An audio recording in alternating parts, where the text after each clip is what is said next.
that'll pull us out of the business of sports and back onto Oh, free you guys don't agency like tracking. talking business and numbers?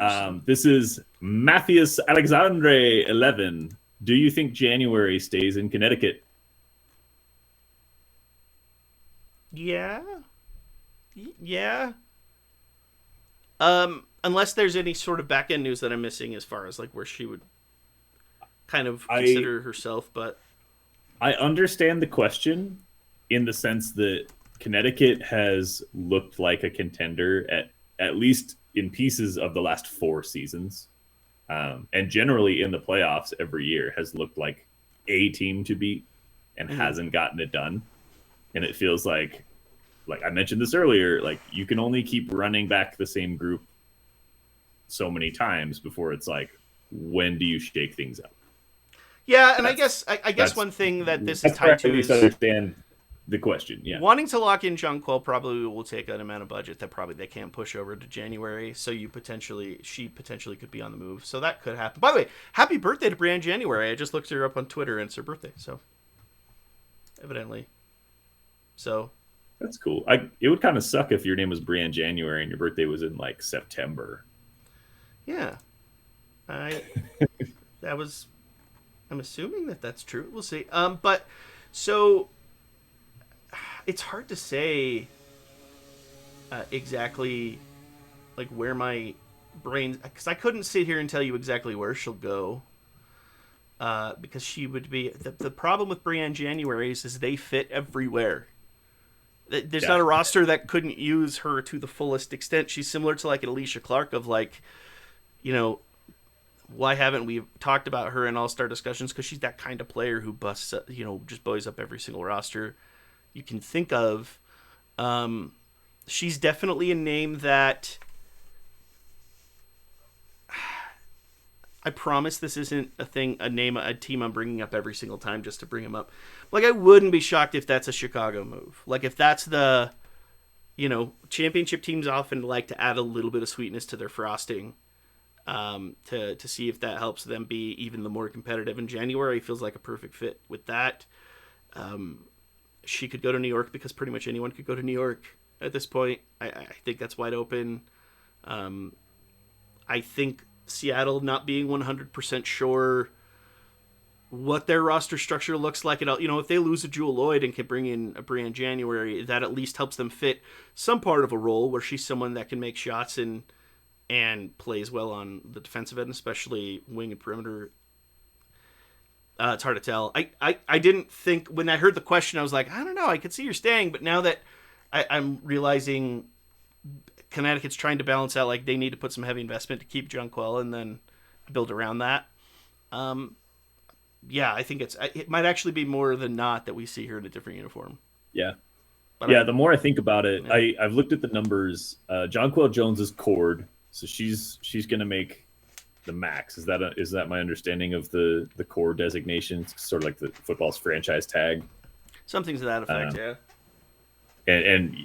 we'll get more into that as free agency kind of heats up. But I have to reread all the cord stuff every year because it's unique to the WNBA.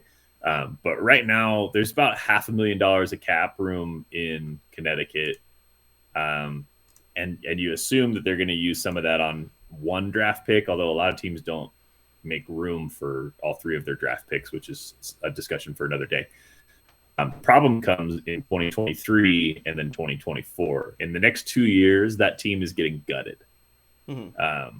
They don't have anybody but Alyssa Thomas past the next 2 seasons. So Dewana Bonner is going to be up for a new deal next year, or at least she's going to be playing in the last year of her deal, and she's going to be wanting a new deal in 2023. Jasmine Thomas, same deal. Brianna Jones, this is her last year before she's an unrestricted free agent. There's going to be a lot of things in flux with that team. This is sort of now that I really look at it, the championship window for Connecticut, it's slamming shut after this year if they don't change something, right? Like you have this season where you can one more time trot out the same team you've been trotting out there, which is super talented. And if it's fully healthy, I believe they can contend. And I understand why they're like Kurt Miller is committed to this group and not doing too many things. But But you basically have this year, and then things start getting really complicated. The salary cap gymnastics start to come into effect. And Brienne January could easily be one of those cap casualties as they look to the future, who ends up landing on like the perfect team this offseason and helping them win a championship. Yeah, I could easily see that happening. I think that's where it's interesting is I think Connecticut could afford themselves a little bit of a new look somewhere.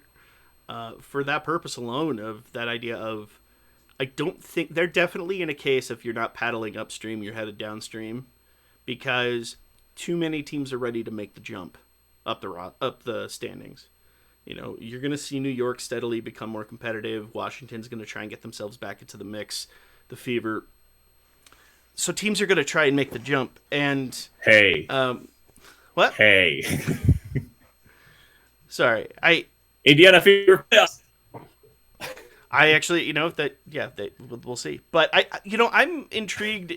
At that definitely. I just, that's a hard nut to crack with Connecticut, because it's hard to doubt what they pulled together through the regular season. And then, the other thing with Connecticut too, if they can maintain a grand portion of their success in the regular season next year, let's say they find themselves in one of the top 2 spots, this is actually a case for me where the new playoff structure favors them more than the old playoff structure that was supposed to favor a 1 and 2 seed. Because I think them getting their licks in an early series and still being able to beat a team they're probably more favored over helps them, rather than holding out until the semifinals against an extremely hungry team. I actually could see Connecticut, with how they structure things, I could actually see the new playoff structure being a boon to them if they can maintain that success and keep everyone healthy.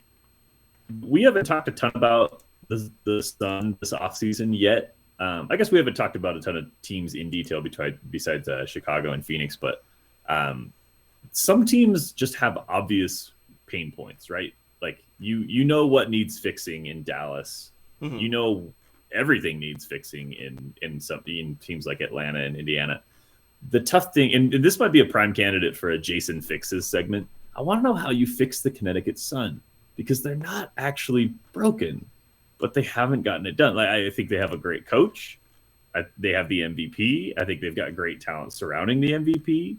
And if this was the first year where they had that group together and they made, a little bit of a playoff run and then didn't get it done, I would think no reason to panic. Still, like, this team's going to win a ring eventually. It's too good not to. But this is the 3rd or 4th season where at some point during the year, we were saying this is the best team in the league. And your championship window in pro sports is never that long. Yeah, I feel like trying to figure out how to fix the Sun is like trying to figure out how to fix the Big Mac, because it's like, well, the Big Mac does what it's supposed to do, and it's good burger, and it's consistent, and the ingredients all work together.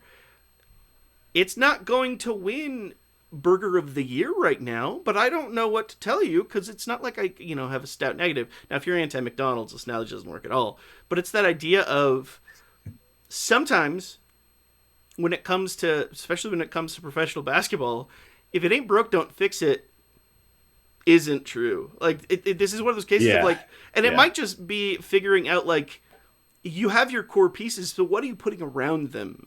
Is that the right move? Is it, finally deciding to, make a sudden move and see if it builds you up? Because here's the thing, they did do that last year with bringing in DeWanna Bonner. That to me was very much a like, oh, we're going to upgrade the roster. And so that's the Sun are a very intriguing case. And they're one of the very first teams I'd want to talk about once free agency holds up. They sort of feel like the pre-Kawhi Leonard Toronto Raptors, where every year we were like, oh, they're going to be in the mix. And every year they ran into like the LeBron James team and they didn't get it done. Only they already have the MVP. They don't have to go out and find their Kawhi Leonard, right? They've made great acquisitions. They have great shooting. I think they are going to be healthier next year and they are going to be hungry next year. But it's kind of mentally exhausting when you go a whole season feeling like you're the best team around and then you don't get it done in the playoffs, and then you have to run it back the next season and do it all over again and find that same belief. And it's just hard. it doesn't happen a lot. There's a reason that a lot of teams make the Super Bowl and don't make the playoffs the following year. Mm-hmm. Like, a lot of things have to go right for your team to be really, really good. And one of those things is you just have to be mentally locked in for the entire season.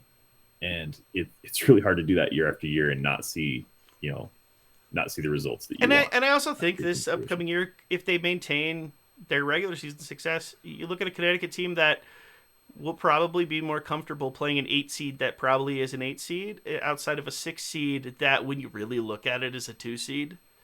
Sure. And so, Yeah. like, it's just a tough. There are a lot of cases where that structure, I think, helps them, and it's a hard nut to crack because every time you look at a piece of the roster and say, well, maybe we change this, you have 100 reasons not to. So that makes